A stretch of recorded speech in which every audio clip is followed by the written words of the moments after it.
Hola y bienvenido a mi canal de YouTube Español por Dentro. Hoy es un placer teneros a Shubhro Bandyopadhyay. Hola Shubhro, ¿cómo estás? Hola, bien, bien, bien. Hola, Siddharth. Muchas gracias por invitarme Bueno, el placer es nuestro, estoy muy Shubhro. agradecido. Bueno, muchas gracias por estar aquí. Bueno, a mi público, ¿qué digo sobre Shubhro? Shubhro es profesor de español, es poeta, es amigo y durante el tiempo cuando yo enseñé en Cervantes me guió mucho, así que es un role model para mí, ¿no? Muchas gracias, Shubhro. Gracias a ti, pero no hagas role model a una persona de una talla tan pequeña. Bueno, hay más cosas. Gracias por tus palabras generosas. Gracias por tu generosidad. Bueno, déjame presentaros a Shubhro. Shubhro Bandyopadhyay nació en Calcuta en el año 1978.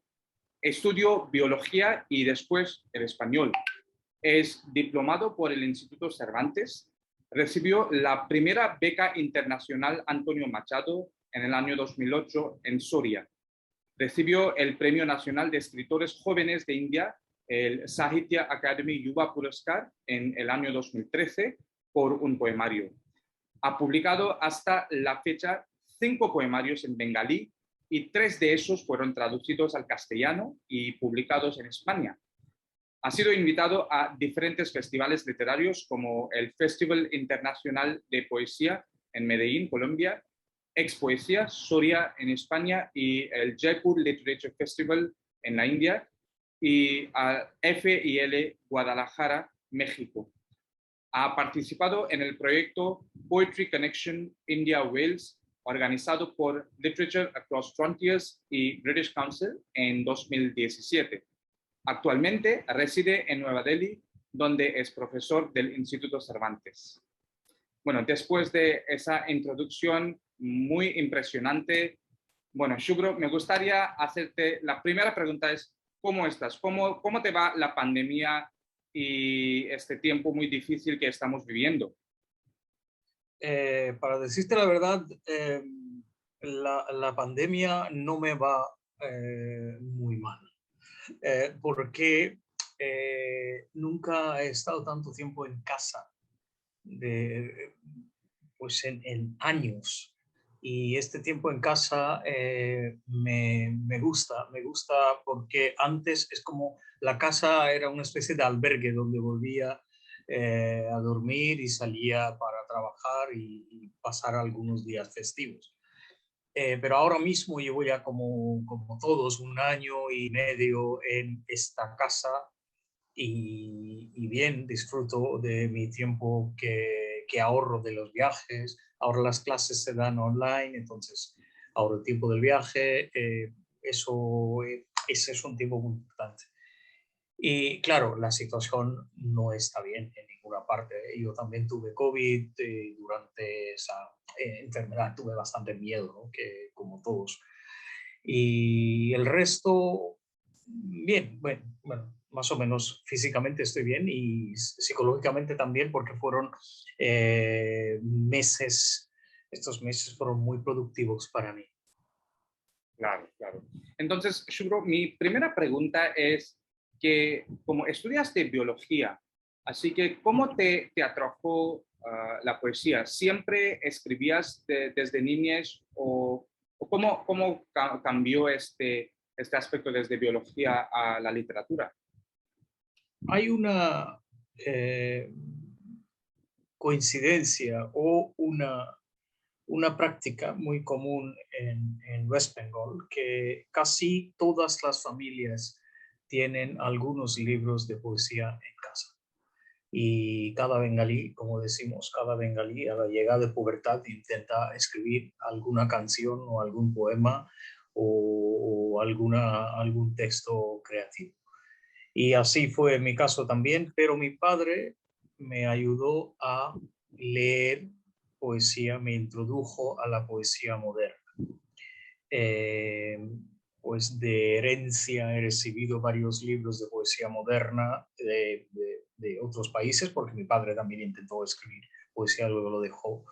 Eh, esto fue cuando yo tenía 13, 14 años. Y claro, me enamoré de alguien de la escuela, pues ahí es el comienzo con la poesía, con la lectura, ya empecé a escribir, bueno, a escribir, digo, como dicen en España, balbucear poesía. En lugar de algunos textos, vamos, que es lo que empecé a escribir cuando tenía más o menos 14 años. Y después, como todos, después del grado 10, en una familia de clase media, la única aspiración que tiene la clase media es estudiar ciencia. Y así por eso estudié ciencia. Fue un error de mis padres que me obligaron casi a estudiar ciencia. Pero después no dijeron nada. Terminé los estudios, pero ya sabía que no era mi camino. Un día, eso fue en el curso del grado, yo tenía 20 años, casi 21, con varios poemas publicados en diferentes revistas de Kolkata, unas muy prestigiosas.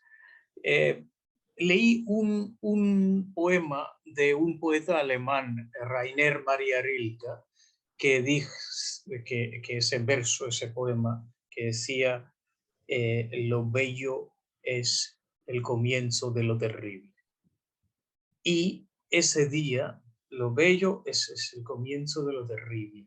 Y ese día íbamos de excursión de parte de la universidad, nos llevaba, porque yo estudié biología, zoología específicamente, nos llevaban de excursión a diferentes partes. En ese momento íbamos a Vizag, a Visakhapatnam, que la Universidad de Calcuta todavía creo que tiene un intercambio con Andhra University. Y íbamos ahí y los profesores nos mostraban de que tenemos que tener cuidado.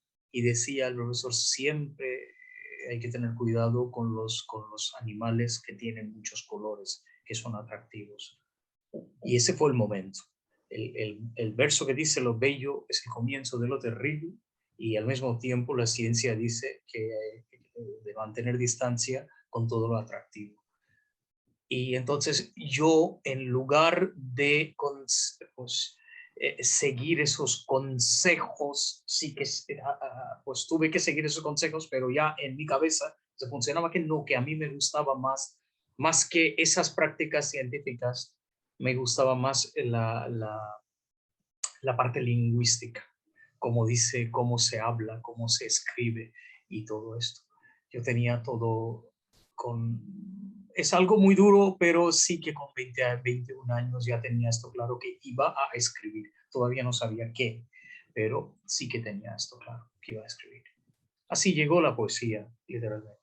Genial. Entonces, Shubro, como me has dicho que tus padres, pues especialmente tu padre, ¿no? Te hizo leer literatura, y como dijiste que normalmente en una familia bengalí, desde niñez estás rodeado de libros, y también... Algunos libros tienen, más que en muchos otros lugares, ¿no? Claro, Que claro. tú y yo conocemos a muchos estudiantes que no han leído ni un libro en su vida. Y esto no ocurre normalmente en la clase. Claro. De esto yo creo que en Tamil Nadu tampoco pasa un niño sin un libro. Lo Sí. que vemos, que hay más tradición de leer que Claro. en Tamil Nadu y en el norte. Eso tú también lo sabes. Claro, claro, sí. Y también mencionaste al poeta Rilke, así que Right. sí, me gustaría preguntarte cuáles fueron tus primeras influencias, ¿no? Aparte de, claro, bueno, tu padre, y cuáles fueron, como me dijiste que estabas rodeado de libros, cuáles fueron los otros poetas o escritores que te pues, hicieron mucho impacto en escribir. En ese momento, cuando yo tenía ese momento muy duro de inquietud, un momento de tener bastante, de tener esto claro que iba a escribir, y sabiendo que la escritura no trae nada material y todo esto, en ese momento a mí me impactó mucho. Bueno, yo tenía bastante bagaje cultural en ese caso. El primer poeta que me empujó a escribir fue un poeta bengalí, Sunil Gangotadhyay se llama. Era bastante conocido nacionalmente porque era el presidente de Sahitya Academy en un momento dado y tal. Pero él fue una influencia muy importante, un influjo importante para mí en esos años de adolescencia. Pero más tarde, a mí me influjó otro poeta bengalí que se llama Shakti Chattopadhyay, otro gran poeta de bengalí, de la lengua bengalí moderna del siglo XX, y también las diferentes traducciones. Yo leía siempre traducciones, tenía ganas de leer poesía en otras lenguas, porque el inglés que sabía no era suficiente para leer poesía, porque yo estudié en una escuela donde se enseñaba a través de bengalí, en Bengali Medium School. La mayoría de mi generación estudió en Bengali Medium School como una protesta al gobierno central y todo esto. Los padres fueron bueno, decisiones de los padres. Esto pasó mucho. Y entonces el inglés que sabía no era suficiente para leer en inglés. Entonces yo dependía mucho de traducciones. A través de esas traducciones me llegaban poetas franceses, poetas alemanes, porque en bengalí tenemos muchas traducciones de esos idiomas, porque hay grandes expertos de francés y grandes expertos de alemán y esto. Dentro de esos libros, un libro de Rilke también, otra vez, una traducción. Más que el libro, el prólogo de ese libro me dio toda la claridad que el ser poeta no es una profesión, es un oficio, que tú, si eres poeta siempre. En todos los momentos, todos los segundos y eso. Y imagina que tenía 21 años y ese mismo año, en el mes de enero del año 2000, se publicó mi primer librito, una especie de plaquette. Y tenía esa claridad de que iba a escribir y no iba a continuar a estudiar. Entonces, los poetas que llevaba conmigo, que eran poetas 100%. Y así, en ese mismo año, me llegó Juan Ramón Jiménez. Una historia muy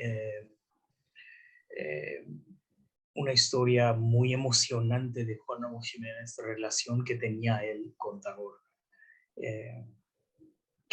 Una relación que nunca tuvo realmente. Que él a través de su mujer escribía cartas tras cartas a Tagore, que Tagore en aquel momento era un poeta muy, muy famoso mundialmente, y Juan Ramón Jiménez, un desconocido joven poeta de España. A Tagore no le importaba nada, no respondió ni siquiera un solo correo. Una vez un secretario suyo le escribió una carta diciendo que alguna chorrada, ¿no?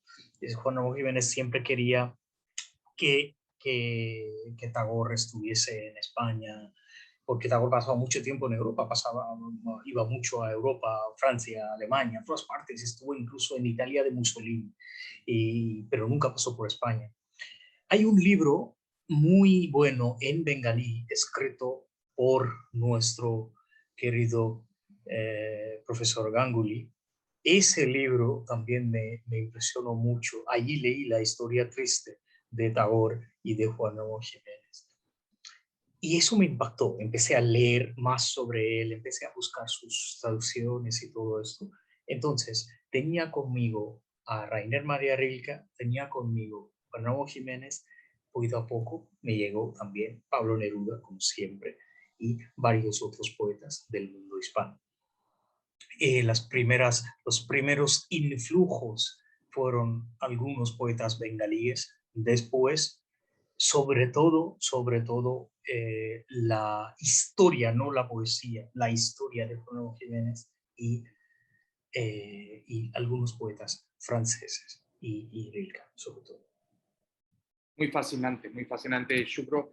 Así que mi siguiente pregunta, ya has dicho o has citado, ¿no?, que la poesía no es una profesión, sino es un oficio, pero me gustaría que tú elaboraras un poco más sobre, y personalmente para ti, qué es poesía, ¿no? Y tu, tu significado de la poesía ha cambiado desde que empezaste y cuando no eras un poeta conocido y ahora con tantos años de producción, ¿ha cambiado el significativo de la poesía para ti personalmente? Eh, yo pues elegiría la definición que dio un poeta mexicano en una entrevista que le hice yo. Él dijo que es la manera la más bella posible de organizar las palabras. Ahora, esa palabra bella no define nada porque la belleza es muy subjetiva. Y entonces, para mí es una búsqueda siempre de un momento o un punto que no podemos narrar, porque la narrativa es el punto que todo el mundo busca, pero en una historia también, en una novela también hay momentos que no son narrados. Por ejemplo, si tú lees Cien años de soledad, eh, lo que te queda, no la historia, porque no hay un hilo claramente conductor en la historia, porque es una historia plural, es una historia compleja. Nos quedan los momentos, ese momento cuando, esos varios momentos, ¿no?, de descubrir algunos personajes y todo esto nos queda. Y en el caso de poesía muchas veces no tenemos ese personaje, esos personajes. Para mí estos son los momentos, las imágenes y la imaginación.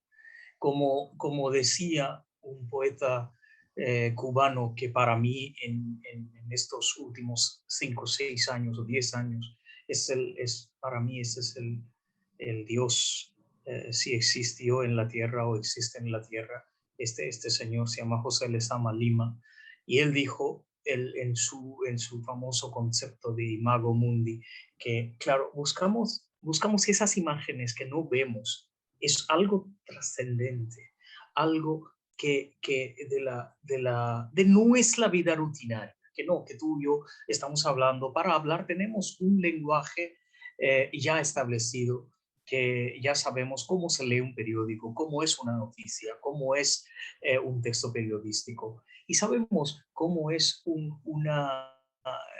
cómo es el lenguaje de la televisión, y todo esto se puede predecir, pero más allá de eso, el lenguaje tiene otro trabajo, otra función. Y esa otra función no definida quizás, y esa otra función trascendental, diría yo, que ese trabajo del lenguaje más complejo es la muestra más compleja de la lengua, de la expresión humana escrita, es poesía para mí. Qué bueno, qué bonito, ¿no? Que dices que la poesía es la búsqueda de un momento que no se puede narrar. Así que eso me hace reflexionar también. Bueno, Esto es una cosa, te doy un ejemplo de una...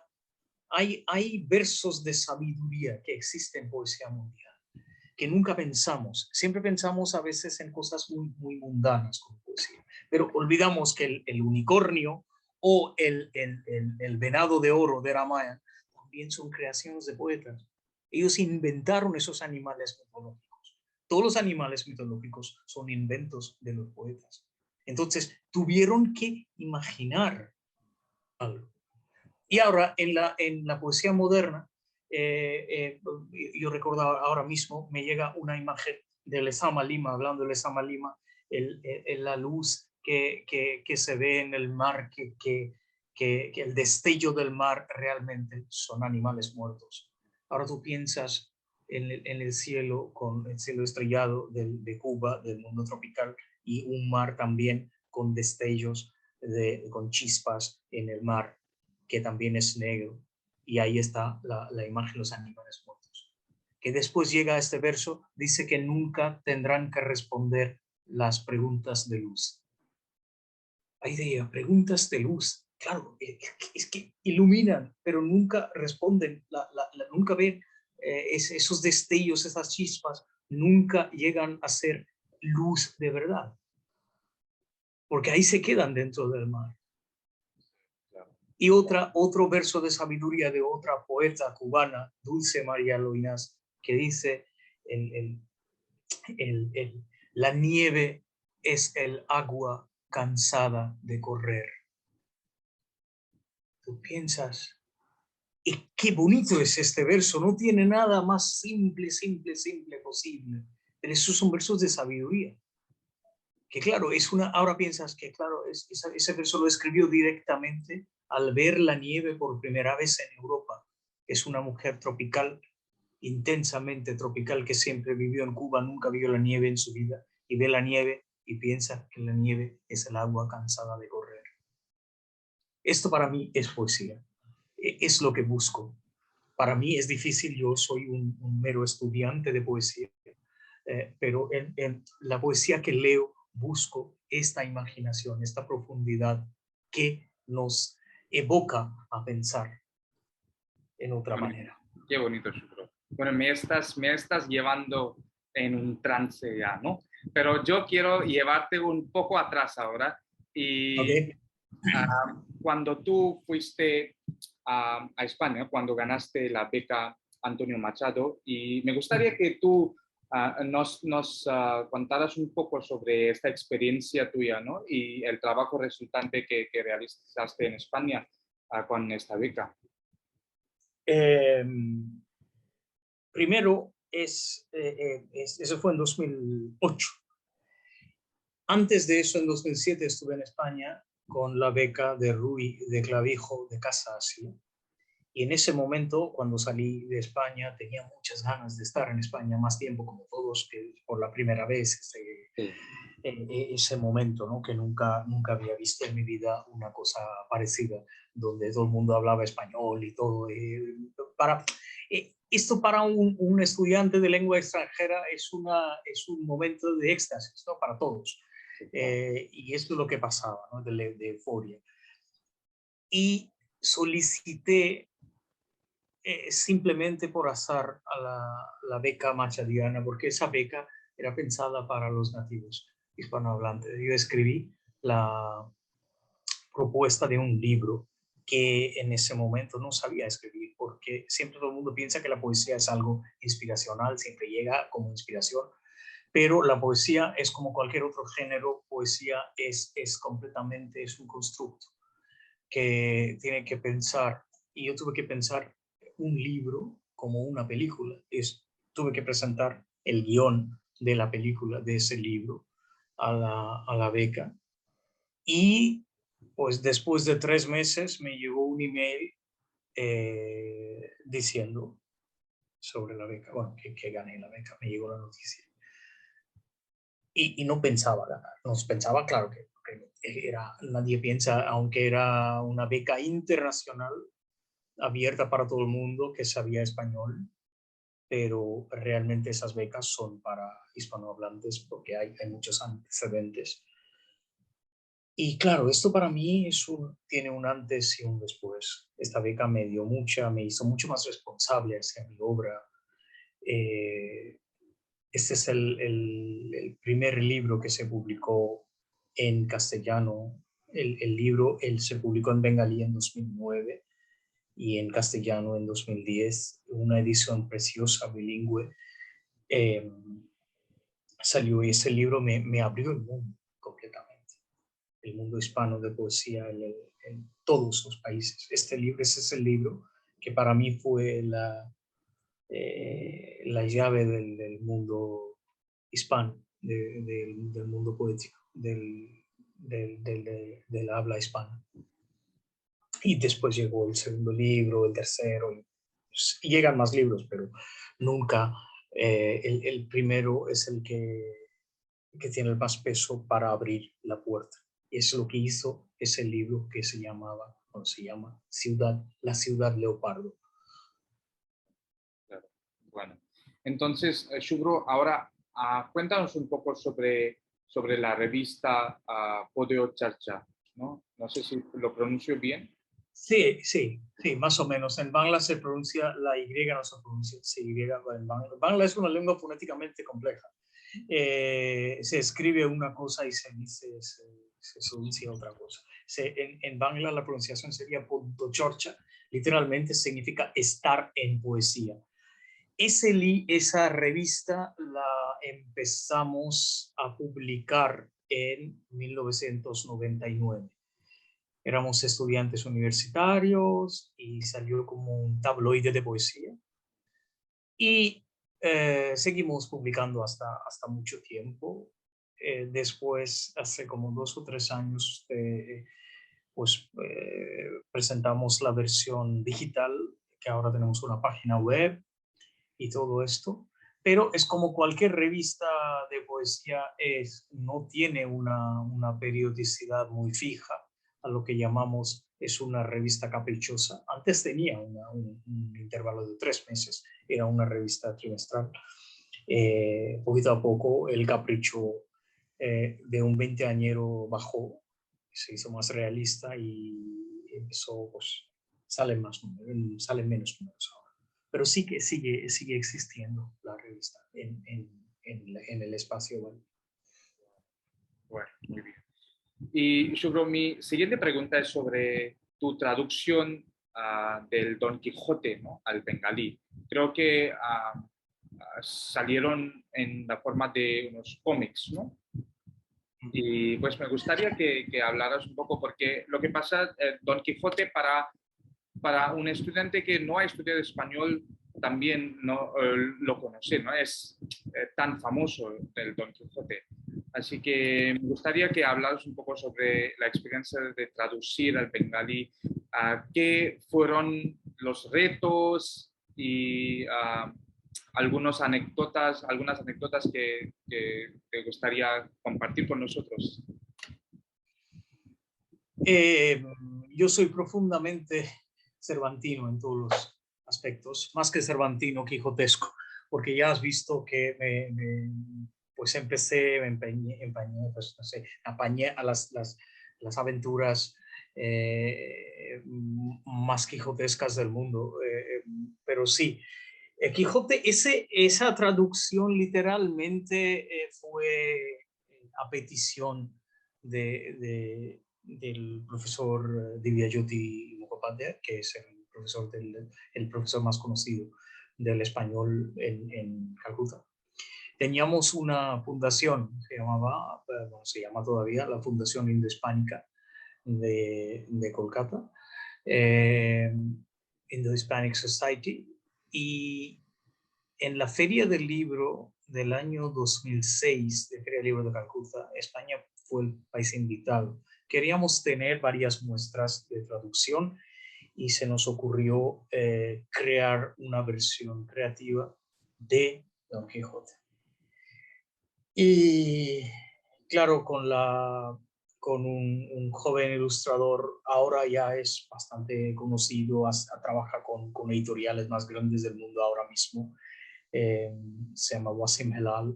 Con la creatividad de Wasim y con otros empezamos a crear esta versión cómic del libro. Fue realmente una versión muy pequeña, como una introducción al Don Quijote serio. Es simplemente pensado en un lector infantil juvenil, más bien. Y como tienes ahora mismo en la Biblioteca de Cervantes, yo veo muchos ejemplos de este tipo de libros que se publican en España y me da esa sensación. Claro, yo también hice una cosa, pero con la ayuda de Wasim, que tenía experiencia en cómic. así fue. Y la traducción en general, para mí, yo reconozco que no soy buen traductor de nada, porque sí, esto para mí, yo no tengo ninguna duda en esto, porque intenté traducir muchas cosas al bengalí y también hice traducción del bengalí al castellano, una antología de poesía bengalí post-independencia. Ese libro es editado en Chile y en España. Pero en ese libro pues trabajé con una poeta chilena, Violeta Medina, y también el libro que yo hice del bengalí del español al bengalí fue una antología de Antonio Machado, pero no hice justicia. Ahora cuando lo releo ese libro, yo veo que mi ser profesor pone una especie de censura sobre mi ser poeta, porque la traducción de poesía es la parte más complicada que existe. Yo puedo hacer lo que yo quiera con mi poesía, pero con la poesía de otros esto no se hace. Que Antonio Machado es un grandísimo poeta en cualquier lengua viva o muerta. Pero yo no hice justicia porque intenté seguir el original, no sé qué, no sé cuánto, estas cosas que ocurren a todos, ¿no? Que quería presumir de mi conocimiento del castellano. Ahora pienso, si veo ese desastre de hace como 10 años, yo pienso así que no. Y desde entonces decidí nunca jamás traducir poesía. Yo lo que hago es, yo pues a algunos alumnos y a algunos conocidos, amigos, yo les mando textos para traducir, luego yo los corrijo, o más que corregir, yo los adapto al lenguaje poético. Y no aparece mi nombre en ningún lugar. No quiero que aparezca, que son su trabajo, pero eso es lo que hago yo ahora mismo, que me satisface, ¿no? Porque de esa manera puedo evitar la carga de ser profesor del español, uno que sabe, tú ya sabes, nunca se puede saber una lengua perfectamente. Es lo básico, un poquito más, un básico avanzado que tenemos del español. Con esto no se puede hacer más, esto es suficiente. Bueno, es bueno que reflexiones y hables sobre la calidad de traducción que tú has hecho, porque mi siguiente pregunta me gustaría saber tu opinión sobre la calidad de traducción literaria que estamos haciendo en la India, y cuánto más se puede mejorar, ¿no? Según tú, ¿cuáles son los problemas de la calidad de traducción literaria que tenemos estos días? Muchas veces, esto es lo que te dije, muchas veces olvidamos las tendencias de la lengua meta. Intentamos imponer la lengua originaria sobre la lengua a la que se traduce. Y esto hace difícil para el lector muchas veces. Esto ocurre en el caso de bengalí, como te dije antes, que yo soy un lector voraz de traducciones, siempre he sido lector de traducciones.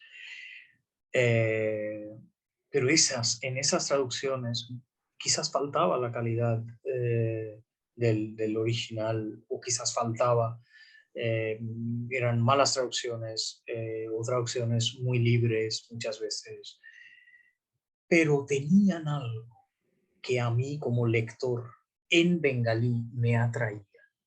Esos libros me enganchaban, yo leía horas y horas esos libros traducidos al bengalí. Y esto es lo que yo echo de menos en las traducciones muchas veces hechas directamente del castellano al bengalí. Pero ahora mismo hay buenos traductores que están trabajando bien están trabajando en ese aspecto, ¿no? Que conocer una lengua extranjera, o saber una lengua extranjera es algo muy importante, pero también hay que saber las tendencias de la lengua meta a la que se traduce. Por ejemplo, tú has traducido una obra al hindi ahora mismo, lo que he visto. No he leído ese libro. Supongo que habrás hecho bien porque yo te conozco y tengo confianza en ti, que tú seguramente has hecho bien. Bueno, como me has dicho que cuando tú relees ahora encuentras ciertos encuentro fallos imperdonables ahora sí, mismo en mi traducción. claro, entonces yo creo que yo no he leído de nuevo mi propia traducción, pero creo que, claro, siempre hay una nueva reflexión, ¿no? Cuando se lee de nuevo. Pero como alguien que ha pasado un par de años más que tú en este campo, yo simplemente te aconsejaría que no leas ahora. Léetela después de 2 o 3 años. Porque ahora es un trabajo recién hecho, tienes muchas emociones con, Sí, con esa obra, ¿no? Siempre claro. esto ocurre con cualquier libro que escribas o que vas a escribir, incluso tu tesis doctoral.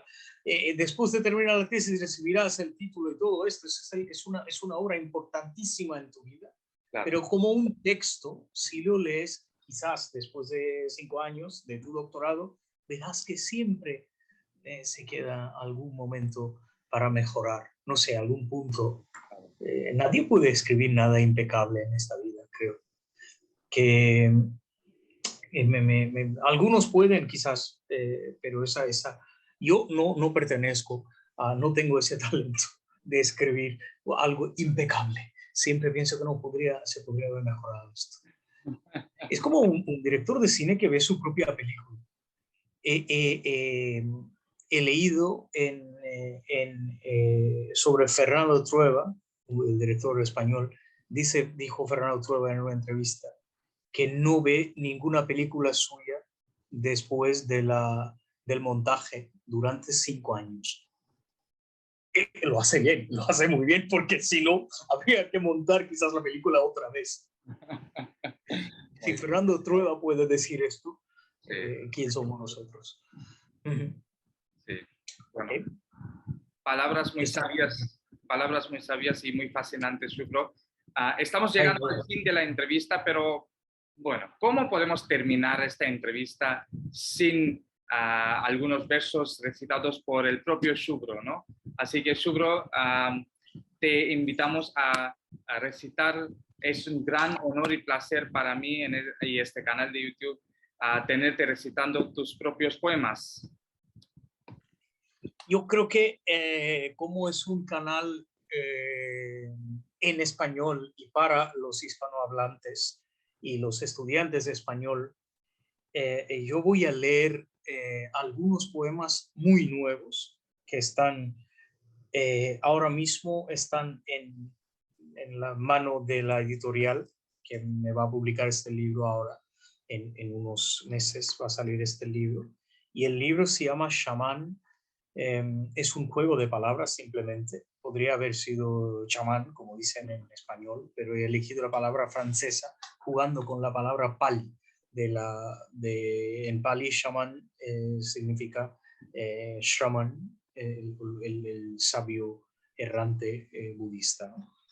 Hay una serie de poemas que se llama Las inscripciones budistas. Pero este libro es nuevo. Yo voy a leer 2 poemas de ese libro escrito en español. Son 2 poemas cortos. Una parte de ese libro se llama La autobiografía. Se ha creado una senda caminando entre el yo y la autobiografía. Nos saludamos con un sonido amortiguado de una fruta pesada, intensamente tropical, que se explota al madurar. En su pulpa amarilla, están pegados la infancia y su querido presente. Las autobiografías suelen ser formadas, se equivocan entre el poeta y su niñez. Yo disfruto de todo esto a distancia. Enciendo un cigarro en secreto, pensando cómo la gente puede dormir tan fácilmente en viajes largos. Genial. Y otro pequeño.